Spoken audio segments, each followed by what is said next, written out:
experimental features. You're just going to get to mess with them first, and so there's something exciting about that. But you see, what's crazy about this release is you're a guy on a much more expensive phone. You have an S20 right now, and you're excited to switch to a 349. No, but also the camera and everything. It's not one. It's you had the Pixel 4 regular size.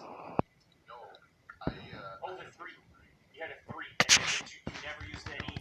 You're going to be going from a 3 to a 20 back to a 4A. I'm excited for this. I believe that you'll put it in your pocket, you'll use it, you're going to give us some great feedback here on this show, what you think about it. But I'll tell you, man, just looking at the photos, those photos of Otis on the Pixel, those are something. Oh, yeah. I don't know if Otis ever looked better than he looked on the Pixel. Pixel 3 I'm talking about. Now, what I really wish, I'll just say right now, what I really wish is that the software, Google's camera software, was more ubiquitous and available on other phones. So we had more options for improving the camera performance. Often it's the software we're looking back. I feel that way. That's probably like OnePlus 4 and others that people have referenced not liking the camera. A lot of it has to do with the software.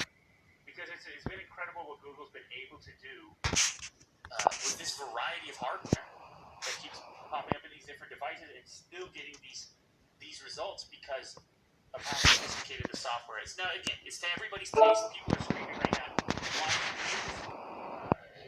He's just sitting here massaging Google. And no, look, there's going to be drawbacks. It's going to be a plastic phone. I'm just saying, for my taste, the Pixel look on the camera, in the software, I just feel like I can point at anything and it looks good.